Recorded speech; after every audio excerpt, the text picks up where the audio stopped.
오늘 한 주간 동안 여러분 하나님 지켜주시고 또 이 시간 나와서 함께 예배할 여러분을 환영하고 축복합니다. 저는 함께 봉독한 말씀을 통해서 제사보다 나은 순종이라는 제목으로 은혜의 시간 되기를 간절히 바랍니다. 이스라엘 백성들은 사사가 나라를 정치하고 운영할 때 그들에게 큰 어려움을 당하게 됩니다. 왜 다른 나라는 조그만 나라인데도 불구하고 왕이 있고 또 왕이 세워지게 되면 참 권위가 있고 능력 있게 보이는데 우리는 사사 아니면 선지자 이렇게 해서 나라와 민족을 다스리는가 이런 걸 생각하니까 하나님 앞에 간절한 마음으로 기도했어요. 하나님 아버지, 우리에도 왕을 세워주십시오. 우리도 왕을 세워주십시오. 그렇게 간절히 기도해서 하나님께서 그 기도를 응답하시고 세운 왕이 바로 첫 번째 왕인데 누구냐? 바로 사울 왕이 된 것입니다. 이 사울 왕은 처음에는 겸손하고 성실한 마음으로 왕이 됐지만은 왕이 되고 난 다음에 그는 교만해지고 그는 하나님의 말씀을 따라가지 아니하고 완고해지고 그래서 하나님께서 내가 너를 세운 것을 후회한다 하면서 왕을 버리게 하고 그 다음에 다윗을 왕으로 세우셔서 하나님 나라를 이끌어 가신 걸 볼 수가 있습니다. 처음에 사울은 아주 작은 지파, 내가 왕이라고 그러니까 나는 작은 지파고 아주 작은 족속이고 기스의 아들로 왕이 돼서는 안 되는 신분인데 하나님께서 나를 인정하셔서 왕으로 삼으신 것을 처음에는 너무나 감사합니다 이렇게 나갔던 것입니다.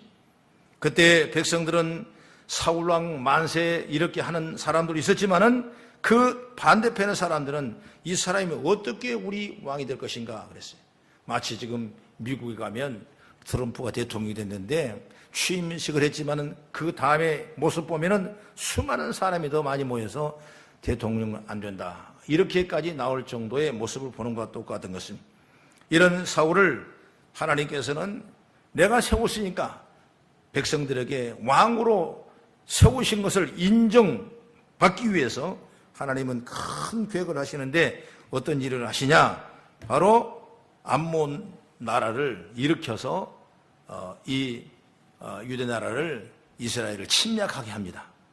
침략하니까 그때 사울이 왕이 있을 때 하나님은 사울에게 힘을 밀어주니까 사울이 그 준데서 완전히 이겼어요. 그래서 사람들이 이제 비로소 정말 대단한 왕이다.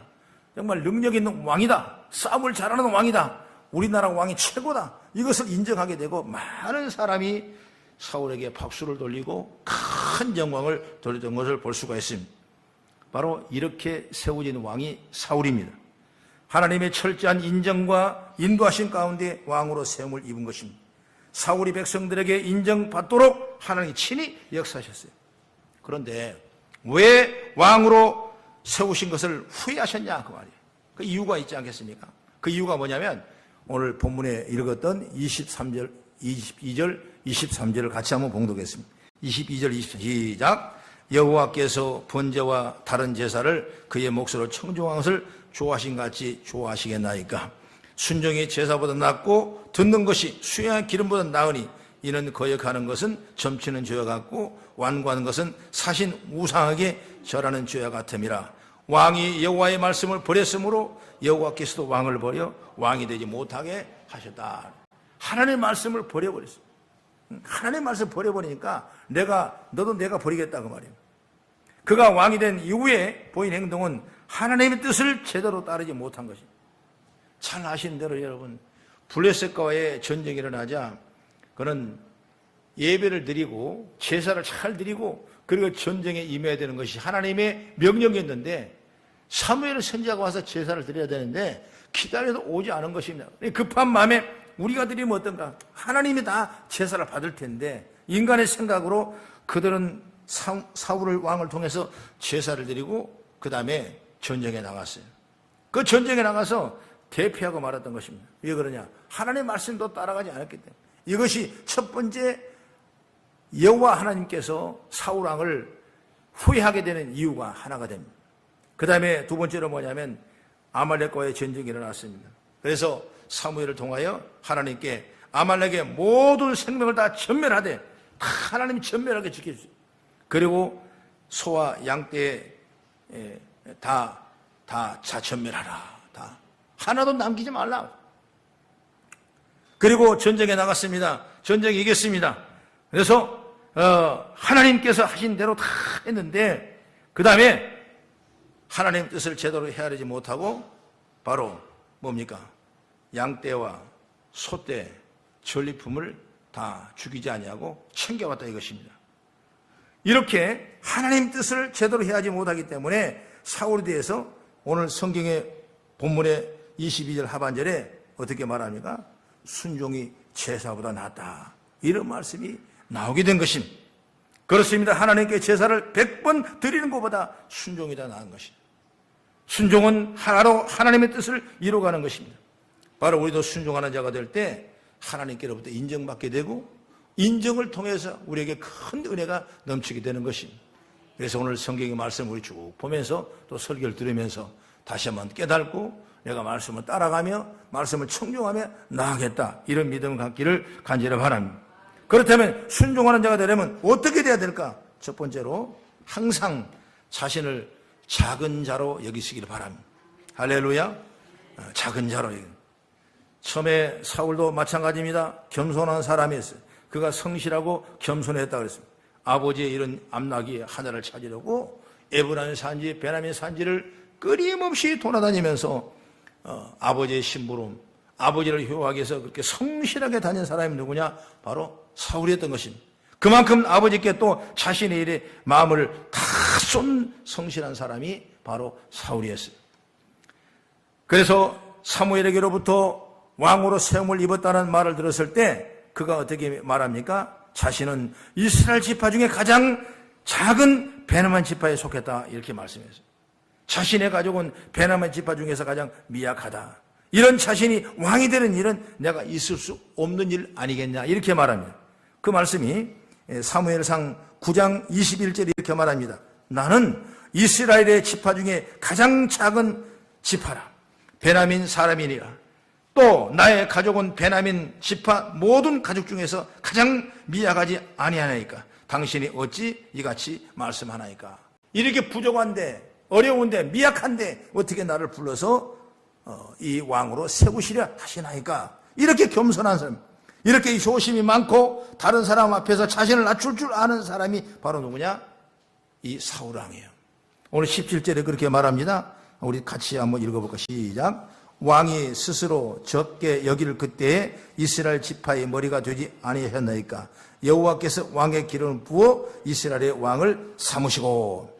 여러분, 우리가 하나님 뜻에 순종하려면 먼저 하나님 뜻을 잘 깨달아야 돼요. 알지 못하는데 어떻게 순종하겠습니까? 듣지 못하는데 어떻게 순종하겠습니까? 그렇기 때문에 우리 영적교는 항상 하나님의 음성에 귀를 기울이고 그리고 그 뜻을 이루고 나기 위한 다짐과 작정과 뜻이 있기를 간절히 바랍니다. 하나님의 뜻은 겸손한 사람에게만 깨닫게 되는 것입니다. 하나님의 뜻은 교만한 사람에게는 하나님의 뜻을 알 수가 없어요. 겸손한 사람에게 줍니다. 그래서 예수님도 마태복음 11장 25절에 말합니다. 천지의 주제이신 아버지여 이것들을 지혜롭고 슬기는 자들에게 숨기시고 어린 아이들에게 나타내심에 감사하다. 이 말이 있는데 이 말이 무슨 말이냐면 하나님의 복음이 스스로 지혜롭다고 여기는 자들에게는 가려졌다. 그러나 아이들에게는 감추지 않았다. 이렇게 하신 말씀입니다. 즉 어린아이같이 겸손한 자에게 하나님의 복음이 깨달아지는 것이라는 말씀입니다. 겸손하지 못하면 하나님의 뜻이 깨달아지지 않는 것입니다. 그러므로 바울 사도는 이렇게 말합니다. 고린도서 8장 2절에 만일 누구든지 무엇을 아는 줄로 생각하면 아직도 마땅히 알 것을 알지 못할 것이라. 이미 안다고 생각한다면 더 이상 알지 못할 것이다. 자신이 이제 뭔가 깨달았다고 여기는 자는 아직 멀었다는 겁니다. 교만해지는 순간 하나님 뜻과는 멀어지는 것입니다. 바울은 말합니다. 고린도서 10장 12절에 말하기를 그런 적 선줄로 생각하지 말라. 넘어질까 두렵다 그랬습니다. 우리가 겸손하게 하나님 뜻을 받는다는 건 이렇게 중요한 것입니다. 하나님의 뜻에 순종하려면 그 뜻을 깨달아야 됩니다. 그런데 겸손하지 아니하고 교만하면 그 뜻이 보이지 않는 것입니다. 그러니 순종하는 것은 말할 수 없습니다. 순종하려면 우리가 겸손해야 돼요. 할렐루야. 예레미야 선지자는 유명한 유대 선지자입니다. 그런 이스라엘 사람이 인정한 선지자가 누구냐? 에레미야. 그래서 모세, 에레미야, 엘리야, 유명한 선지자. 특히 그가 쓴 이 에레미야서는 분량이 방대하기 때문에 이 분량대로 본다면 대선지서라고 이렇게 명령이 분류로 됐습니다. 그런데 유대한 선지자가 하나님께 부름을 받을 때 말합니다. 에레미야 1장 6절에 이렇게 말합니다. 슬프도소이다. 주 여호와여 보소서, 나는 아이라 내가 말할 줄을 알지 못하나이다. 이렇게 말했습니다. 이렇게 위대한 선지자가 하나님의 부름을 받을 때 나는 아이라 내가 아직 말할 줄도 모릅니다. 그는 자신은 하나님의 말씀을 감히 받아서 전할 수 없는 자라 스스로 아이라고 했습니다. 그것은 그가 하나님 앞에 자신의 존재를 느끼는 방식입니다. 겸손한 척 하려고 그러는 게 아니라 전능하신 하나님 앞에 부름을 받았으니 감당할 수 없어서 솔직하게 슬퍼하며 이야기한 것입니다. 이렇게 그는 하나님 앞에 진정 작은 자였기 때문에 하나님 뜻을 받아서 대선지자가 되는 놀라운 역사를 통해 기록하고 있는 것입니다. 우리 아이 같은 자가, 그 겸손한 자. 여러분, 세계 제일 부자가 누구냐? 바로 솔로몬이죠. 성경 솔로몬. 솔로몬은 어린 나이에 왕이 됐습니다. 왕을 맡겨놓으니까 그런 왕을 감당하지 못한 자기 자신을 너무나 잘 아는 거예요. 그래서 하나님 앞에 간절한 마음으로 일천번제를 통해 예배를 올렸는데 하나님께서는 그 예배하는 그 이유가 뭐냐고 물어봤습니다. 그럴 때 솔로몬은 말합니다. 나는 출입이 어려운 작은 아이 같은 존재라고 말합니다. 내 앞길도 나가서 일할 수 없는 사람이 어떻게 왕을 하겠습니까? 그렇기 때문에 하나님이 지금 죄를 주지 아니하시면 내가 왕할 수 없습니다. 하나님 나에게 다른 거 다 주지도 마시고 지혜만 주십시오. 그러면서 정성껏 예배를 하니까 하나님께서 내가 구하는 지혜뿐만 아니라 구하지 않는 수와 부와 모든 영광을 솔로몬에 맡겨서 솔로몬이 위대한 하나님의 축복을 받는 모습을 우리는 너무나 잘 안다. 이런처럼 여러분 어린아이 같은 자가 하나님의 은혜를 입은 자예요. 그래서 예수님께서도 어린아이가 오니까 유대인들이 애들은 오지 마라, 얘들은 오지 마라 그랬습니다. 그럴 때 예수님께 그러지 말라, 얘들을 내게 오라. 어린아이 같지 아니하면 결단코 하늘에 올라갈 적 없을 것이라. 그런 이 뭐예요? 어린아이 그만큼 순전하고 순진하고 어린아이에게는 겸손하고 뭔가 의지할 수 있는 그런 믿음을 가졌기 때문에 이런 축복이 나오고 있는 것입니다. 오늘 우리도 신앙생활 하면서 많이 오래 했다고 해서 그것이 우리에게 큰 어떤 경륜이 되는 건 아니에요. 먼저 된 자가 나중되고 나중된 자가 먼저 된다고 성경이 말씀한 것처럼 우리는 어느 때 어느 시에 정말 주님 앞에 은혜가 내리실까 하고 겸손히 어린애 같은 그런 마음으로 신앙생활에 유의되기를 간절히 바랍니다. 그래서 여러분 순종이 제사보다 낫다 그랬어요. 문제는 하나님의 뜻을 깨달아야 순종할 수 있습니다. 겸손한 자가 하나님의 뜻을 깨닫고 그 뜻을 감당해 나갈 수 있는 것입니다. 자신에게 밝혀진 하나님의 뜻이 너무나 분명하기에 다른 생각을 감히 못하고 순전하게 그 말씀을 이루어 나가는 것입니다. 능력의 역사는 그런 데서 이루어집니다. 축복은 잘나서 일어난 게 아닙니다. 철저히 낮아지고 어린애 같은 마음으로 하나님을 높으실 때 드러난 줄을 저는 확신합니다. 그 다음에 두 번째, 하나님을 핑계나 다른 사람에게 책임을 전가해서는 안 된다 그 말이에요. 오늘 성경의 본문의 내용이 보면 그래요. 아말렉을 칠 때 사무엘을 통해서 내리신 명령은 아말렉에 있는 모든 것을 전부 다 멸하라 그랬어요. 아깝지만은 다 멸하라. 하나님의 도우심으로 사울은 아말렉을 크게 이겼습니다.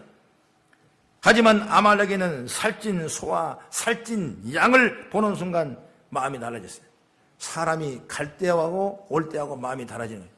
처음에는 나는 아무것도 없어도 좋다고, 나는 가난해도 좋다고, 나는 이래도 괜찮다고.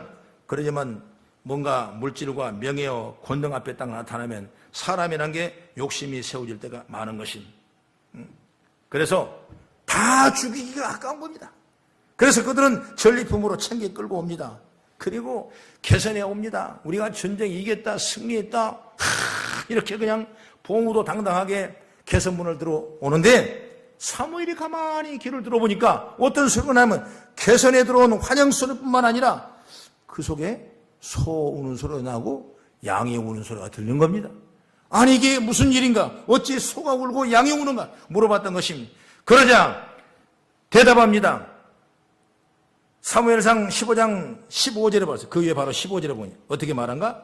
시작. 사울이 이르되 그것은 무리가 아말렉 사람에게 끌어온 것인데 백성이 당신의 하나님 여호와께서 제사려 하여 양들과 소들 중에서 가장 좋은 것을 남기며 그 외의 것은 우리가 다 진멸하였나이다 하느니라.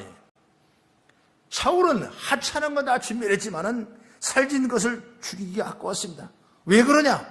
살찐 것들을 잡아와서 그걸 자기의 욕심 가지고 잡아왔지만은 오늘 이 사무엘 선지자에게 말합니다. 핑계되는 겁니다. 이건 하나님께 제사하기 위해 가져왔다. 하나님께 제사하는 제물은 뭐예요? 가장 건강하고 튼튼하고 살찌고 좋은 걸 가지고 예배 제사 드리지 않습니까? 그러니까 나는 그렇게 하려고 가져왔다. 이렇게 말하고 있는 것입니다. 자신들의 욕심을 뒤로 숨기고 하나님께 제사 드리겠다는 명분을 내세운 것이죠. 그래서 사무엘이 오늘 본문의 말씀으로 책망하는 겁니다. 뭐라 그랬어요? 순종이 제사보다 낫다. 내가 그렇게 해서 제사를 드린들 하나님을 흠양하겠느냐? 말씀을 청중하고 멸하라면 멸하고 죽이라고 하면 죽이고 그렇게 왔어야 되는데 그 환경의 역사에서 조그마한 일을 가지고 욕심을 부렸던 이 사울왕을 책망하는 모습이 되는 걸 보게 되는 것입니다. 우리가 살다 보면 왜 욕심이 없겠습니까? 욕심이 있어야 돈도 벌고 욕심이 있어야 공부하고 욕심이야 성공합니다.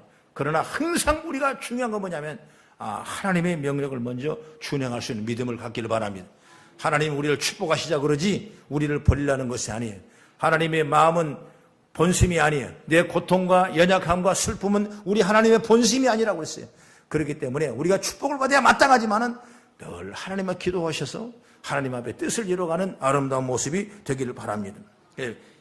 말하자면 뭐라 그럴까요? 이 책임을 전가하는 것도 하나님이 원치 않은 것입니다. 그 책임을 전가했죠. 여기도 보면 예수님도 그런 얘기했어요. 유명한 얘기가 이 마가복음 7장 11절 이하의 말씀에 보면 고르반이라는 이 조그마한 화폐가 나옵니다. 예수님 당시에 사람들이 부모에 드릴 것을 갖고 고르반 곧 이거 부모에 드릴 고르반입니다. 그리고 하나님께 드렸다고 하면서 내가 부모에 드릴 것인데 하나님께 드려서 내가 부모님께 드릴 것이 없다. 하나님께 드렸으니까 내가 잘했지 않느냐 이런 생각을 하죠. 부모의 걸 드릴 건 부모에게 드리고 하나님께 드리지 말라는 것이죠. 하나님께 드릴 건 하나님께 드려야지 아무나 하나님께 드렸다고 자기 할 일이 없다고 하면 안 된다는 것이죠. 즉 하나님을 핑계로 삼지 말라. 어떤 사람은 공부를 못한다고 그래. 왜 못하니까 하나님을 핑계대는 것이. 주일날 가서 예배 드리니까 공부할 시간이 없어서 공부를 못해. 이건 여러분 핑계된 거예요. 그렇죠. 괜히 하나님을 책임져 가는 거예요. 하나님은 여러분 지혜의 신이고 지혜의 영이신데 우리가 믿음으로 나가면 얼마든지 여러분 축복해 주는 거예요. 내가 어떤 자매님이 공무원 시험을 이름을 봤는데 말이에요. 너무나 어려울 때 이것도 어렵고 저것도 어렵고 이게 안 되겠대. 공부를 열심히 한다는데 그래서 계속 3번만 찍었대. 하나 둘 셋 넷 다섯 여섯 3번만 계속 3번. 그런데 3번 찍어가지고 됐다는 거야. 60점이 넘었다니. 그거 하나 한 과목이 어려우는데 한 과목 떨어지면 또 내년 다시 봐야 되는데 한 과목 60점이 넘으면 붙어서 됐다. 그런 얘기를 할 때마다 참 하나님 은혜라. 보니까 하더라고. 목사님이 기도를 많이 위해서 3번을 계속 찍었더니 하필은 그 과목이 제일 어려웠는데 합격이 됐다. 그런 얘기를 했다마는 여러분 믿든지 말든지 나는 들었으니까 할렐루야. 여러분 믿음으로 살아야 돼. 믿음으로. 핑계 대면 안 돼. 하나님 때문에 나는 못했어. 하나님 때문에 나는 시집 못 갔어. 아니 시집을 내가 하나님 못 가라고 그랬어요? 하나님 때문에 시집 못 갔다. 그러면 안 돼요. 하나님 때문에 일을 못. 여러분 하나님은 그런 하나님이 아니에요. 오늘 이 사울 왕은 핑계를 댄 거예요. 하나님을 때 내가 제사드리고 하나님 앞에 예물을 드리려고 내가 살찐 송아지를 가져왔습니다. 이 양을 가져왔습니다. 아니요. 그것은 자기 핑계예요. 자기 인간적인 생명에 욕심이 났기 때문에 그걸 끌어왔던 것이지 하나님은 그걸 끌어오지 말고 다 죽이라고 명령했기 때문에 그대로 행했으면 오늘 이 전투에서 승리할 뿐만 아니라 사울왕에도 놀라운 하나님의 축복이 분명히 일어날 줄로 저는 확신합니다. 이런 부분이 사울이 참 어려운 부분입니다. 백성들은 이끌고 전쟁에 나간 그분은 바로 자신이, 명령을 내린 자도 또한 자신이. 그렇다면 백성들이 명령을 어기고 그런 일을 했더라도 책임을 당연히 자신에게 져야 되는 것입니다. 여러분 요즘의 세상이 얼마나 결과는 있는데 원인이 없는 것이 다 이 핑계 저 핑계 이리 떠넘기고 저리 떠넘기고 책임을 전가하는 그런 일이 너무나 많아요. 여러분, 하나님의 축복은 그 어려운 것도 내가 감당할 때 할렐루야, 내가 하겠습니다, 내가 했습니다, 내가 하겠습니다, 이런 믿음을 통해 하나님의 역사와 능력이 나타나는 것입니다. 그러면 하나님이 나다다가도 여러분 높이시는 하나님이 그 하나님을 믿으시길 간절히 바랍니다.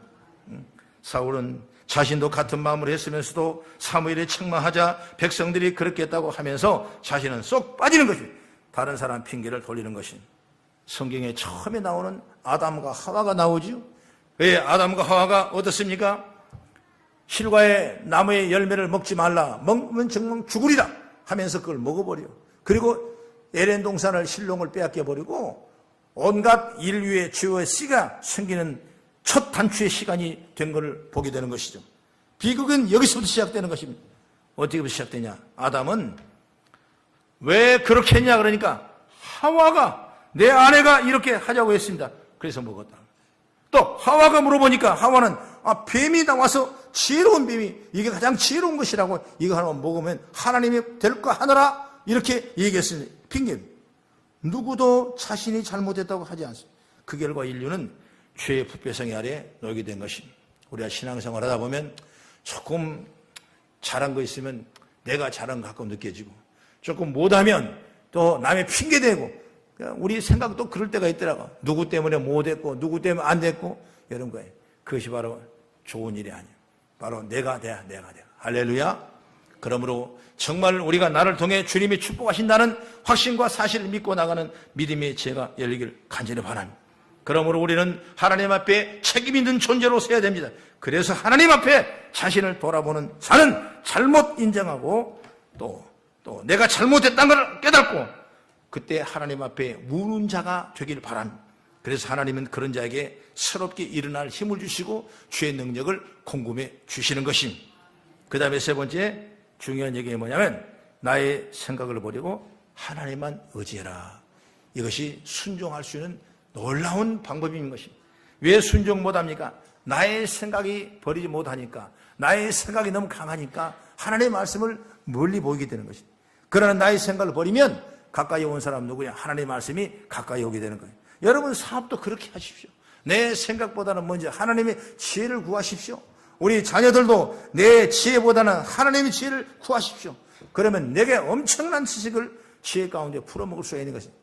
구슬이 서말이라도 꿰지 않으면 보배가 안 되는 것처럼 많은 지식을 가지고 있더라도 잘 꿰지 않으면 이것이 우리에게 큰 열매가 될 수 없는 것과 똑같은 거예요. 그러므로 우리는 언제든지 어느 때든지 하나님의 지혜를 잘 받아서 내 생각을 버리고 하나님만 의지해 나가는 믿음의 축복의 삶이 되길 간절히 바랍니다. 하나님께서는 스스로 자기 권위를 포기하고 스스로 작게 여기면서 겸손할 때에게 머리가 되고 높게 해주셨습니다. 그러나 교만해지고 자기 고집이 세게 될 땐 하나님께서는 그 사람을 버리는 것입니다. 사울왕은 교만했고 고집이 생기고 자기 고난을 주장할 때 그만 불순종하게 되고, 불순종하게 되니까 하나님이 내가 왕을 세웠던 걸 후회한다 하면서 왕을 버리고 다윗을 왕으로 세웠다 이것입니다. 여러분 하나님 앞에 겸손히 낮아져서 자기 고난을 하나님 앞에 포기할 때 참된 순종이 따르는 것을 깨달기 바랍니다. 내 생각, 내 주장도 참 귀합니다. 내 시간, 또 내 고난 너무나 중요합니다. 그러나 이 모든 것이 다 뭐냐? 하나님 앞에 속해 있어라 그 말이에요. 나 자신도, 내 가족도, 때로는 내 재산도, 내 사업도, 내 시간도 주님께 속해야 주님이 온전히 인도할 수가 있는 것입니다. 주님께 양도하고 맡기면 죽을 것 같고 안 될 것 같지만 그때 비로소 가장 지혜롭고 좋은 길로 우리 주님이 인도해 주십니다. 여러분 문제 때문에 기도하죠. 때로는 감당하지 못한 일 때문에 기도하죠. 또는 이 십자가 때문에 기도하죠. 내가 그것을 지려면 질 수가 있겠습니까? 아버지 주님 앞에 맡기는 거죠. 이것이 바로 내 생각을 버리고 맡기면 그 다음에 하나님께서 일을 하시는 거예요. 그러나 내가 계속 붙들고 내가 붙잡고 있으면 그 문제를 하나님이 오셔서 풀지 않더라고. 그렇다. 그래서 여러분이 항상 이런 믿음 갖고 나가기를 간절히 바랍니다. 내가 주인이 아니라는 의식을 가지기를 바랍니다. 자신도 내 것이 아닙니다. 물질도 내 것이 아닙니다. 사업도 자녀도 내 것이 아닙니다. 주님의 것이라고 생각해 나갈 때 그때 진정한 하나님의 인도를 받을 수가 있고 순종한 신앙생활을 할 수가 있는 것입니다. 중요한 건 뭐냐면 순종이 제사보다 낫다 그러지 않습니까? 여러분, 이 순종이 나는 것처럼 순종해서 신앙생활에 큰 은혜와 열매가 있기를 바랍니다. 신앙생활은 내가 내 노력으로 내 힘으로 하려고 할 때는 실패합니다. 주님께 의지하고 따르려고 하는 생각을 가져야 됩니다. 종이 한 장은 대단히 약한 것 같지만은 그러나 약한 종이라도 칠판에 붙이고 난판에 붙여놓으면 아무리 쳐도 그것은 찢어지지 않은 것과 똑같은 것입니다. 우리는 비록 약하고 보잘것없어도 주님께 의지하면서 순종해 나갈 때 우리는 강한 능력의 사람이 될 수가 있습니다. 도저히 이길 수 없는 시험이나 유혹이 일 때도 나는 못합니다. 오직 주님만이 할 수 있습니다. 이렇게 의지할 때 하나님이 이길 힘을 주신 줄로 확신합니다. 나의 일이 끝나야 하나님의 일이 시작된 것입니다. 하나님을 신뢰하지 아니하고 하나님께 순종할 수가 없는 것입니다. 우리가 하나님을 의지할 때 하나님께서 힘을 주시고 인도해 주신 것입니다.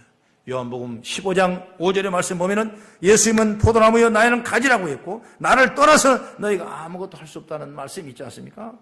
포도나무 가지는 스스로 꽃을 피우고 또 열매를 얻으려고 속을 태울 필요가 없어요. 왜 그러냐? 열매를 맺으러 고민할 때 필요가 없어요. 포도나무 가지가 오로지 포도나무에 의지하면 되는 것처럼 우리는 이렇게 주님께 굳세게 의지하며 따라가만 가면 자동적으로 꽃피고 열매가 맺는 것을 우리는 알지 않습니까? 잠언 30장 5절에 어떻게 말합니까? 하나님은 그를 의지하는 자의 방패가 되시니라 말씀했습니다. 하나님을 인정하라 그리하면 너를 높이리라고 성경은 말씀합니다. 하나님은 자기를 의지하는 자에게 방패가 되어주시며 인도해 주시며 사랑하는 성도 여러분, 순종이 제사보다 낫습니다.